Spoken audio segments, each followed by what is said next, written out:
Namaskaram. Right now we are sitting here after 4 hours of work on day one.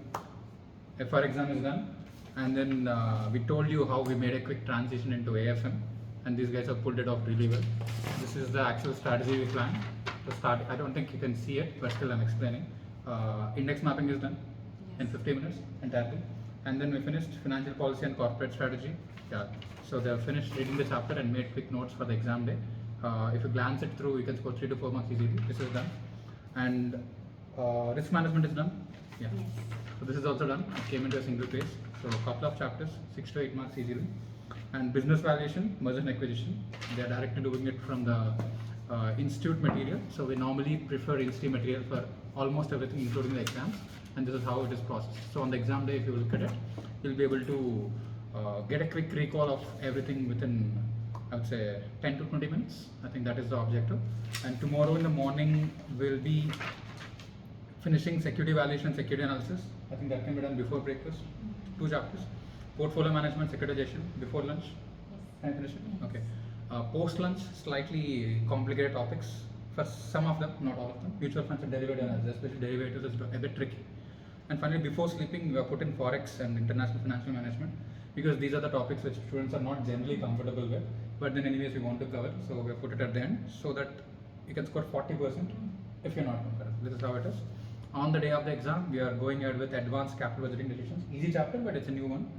And then interest rate risk management. Finally, these sheets and also the formula sheets. Okay, this is exactly also the index which I showed you. Now it's in the car. We'll have to go and get it. This is an update from my end in a couple of minutes. So, Mitra, how are you feeling about your preparation of AFM? Now you had a 4 to 5 hour start. Out of 20 hours, you have another 15 hours. So next 15 hours, how is it going to be, and how confident are you about scoring 55 to 60 in here? These 4 hours itself, it was pretty intense for me. After the exams and focusing on something immediately different was, we didn't have any break or anything. Immediately we did this. But I could easily grasp stuff. Okay. Yeah, because I've worked on it. So Yes. Sir made us do like question answer approach. So that was very different for us. And even though we were tired, we could do it and we could grasp points better. Absolutely. Instead of seeing that content from the book, this is better. So going by this approach, tomorrow it's more of practical papers, subjects and chapters, and a mix of theories also there. So this momentum if we carry, and I'm pretty sure we can cross. The most important thing is nothing independently happens in 1.5 days. What can happen is that if you do X amount of work, that can be revised in this 1.5 days. Independently, we don't do anything before. Very few things can be done in 1.5 days. So don't get over motivated by what can happen. This 20 hours is a culmination of, as I rightly said, earlier they have put in the work already. We did a lot of Q&A more, and especially the index mapping, which took 60-70 hours, created a structure in her mind. So she did it with the book, index with the book, and also index on the system, which is slightly advanced, and also Q&A, MTPs, RTPs, everything she was able to do it.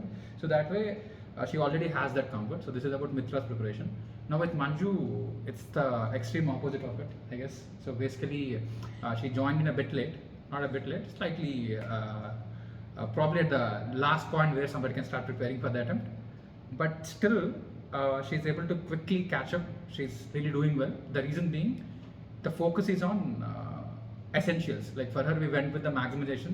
We did everything we could, everything we should. That's what we did. With Manju, we focused on the bullseye, removing all the 8-9 layers. So Manju, what's your take on your preparation and how comfortable are you feeling with the AFM? Okay, so AFM initially I thought I was bad at theory, and theory comes for a good weightage in the paper. So I wanted to be done with theory. And after doing today, after making these sheets, I think I got an overview of the theory and what cognitively I've put in some effort and I've written in the points, so it got registered in my head. So I think my theory is a little bit sorted right now. Yeah.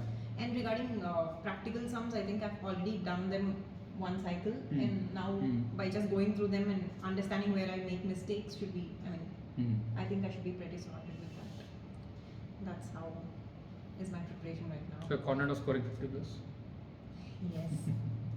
Okay, so numbers eventually matter. But for now, the preparation is going in the right track. So if you're watching it at this junction, please make sure the remaining 15-16 hours are used. You can even stretch it. And doing MTPs are that helpful. Yes, very Yeah, good. so this is something which you remember. More than solving 5 extra sums in 2 hours, do one MTP, just process Q&A. It works amazingly. And finally, without me saying it, what are the few things which worked in today's exam so that they can implement in the next exam in terms of approach? Don't try doing 100%. Don't focus on syllabus completion. Rather, if you do something lesser than that, focus on the quality. Right now, syllabus completion won't Yes. help you in any way. You pull down whatever you have and move towards Q&A. That's better Yeah. right now. And be focused. Don't think about other aspects that will come later. Just try giving your best in the exam. You've done well. Just put it in the paper.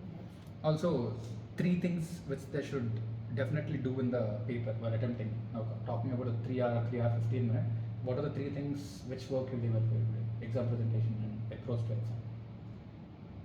I followed what sir said. I first saw the question 6, which was the last question, and I knew that question better Yeah. than anything. So that was the choice which I chose, and I also eliminated a question. Yes. Like not That's helpful. Yeah, without wasting time to Yeah. process it.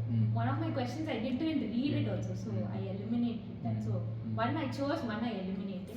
Fabulous. Yeah. And another question which I was confident with, I chose that. So I had a basic grasp of what I need to do, and I framed the way I wanted to answer it, and then I started with that.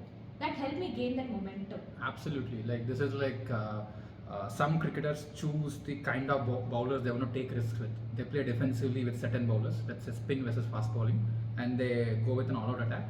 With her, she simplified the paper because one question is compulsory. 30 marks is MCQ compulsory anyways. You just end up attempting it. Question number 1 is compulsory. 45% of the question paper is compulsory.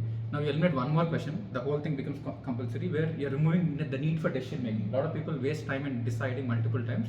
So once you remove the need for decision making, you're only focused on problem solving. So that's a very good approach. So I'm happy with how she implemented what has been executed for her. So that's good. Manju, what worked for you? So today, firstly, box breathing technique helped me Okay. because I was having the first exam jitters. I was really nervous. So the box breathing technique after entering my exam hall, I've done a couple of cycles of that. That helped me. And secondly, I've processed the question. I've chosen a question in the first reading time. I've chosen a question and I've processed it. How I want to present it in the paper. So that vision was very clear, so that I could just attempt in the way I wanted immediately after getting my answer sheet. And the third thing that helped me was when you've told us earlier that, you know, in case you have a doubt between 2 questions, you will have to evaluate how many marks approximately you can get in each bit, and you go with the higher of either questions. Yes. So today I was really not sure as to which question I should attempt, and I did that, which gives me a little bit more advantage. And then I've eliminated the one with the least number of marks, and I've chosen the one with the highest scoring possibility, and I've attempted that question. Perfect. So this is important. Scoreability, not your likability or any other factor. Scoreability. Like if you have to choose a question, break it down. A, B, C, or A and B, or only A. Decide what is the potential of scoring in that question and choose or eliminate based on that. So that becomes a single unit metric because you're doing it for marks. It's not an interview. Like when you're going for an interview, it's different. The evaluation happens differently. Here it's clear objective evaluation. So that way you need to focus on what gives you the highest amount of marks. And one more thing is, don't get carried away by writing a lot more in answers which you know, because understand it's only for 14 marks. No matter how much you know, just give whatever is required. So whether something is falling short, enhance it. Something is more, cut it off. So operate in the sweet spot. What is ideal for a 8 marker, a 6 marker, a 10 marker, a 14 marker, however it comes. So that is exactly what you have to do. And MCQ, I believe it's good to do between 330 to 4. Yes. Yeah, MCQ, stick to that. So follow the same approach. The paper could be more difficult, more lengthy, less lengthy. Stick to the framework. Like you have to convert the question paper into your template. Don't convert your answer sheet into the ICS template. This is the game. So as long as this is happening, so the ball is in your court. And I hope this conversation is helpful. If you want to understand box breathing, go and watch our previous videos in the same series, PGP Pass Guarantee Program. that will help you out, and we'll keep you posted about tomorrow's preparation status also. Thank you very much, guys. You want to wish them? Yeah, all Yeah, the all the best best. for you. Sure. It is supposed to close, so I'll do it manually.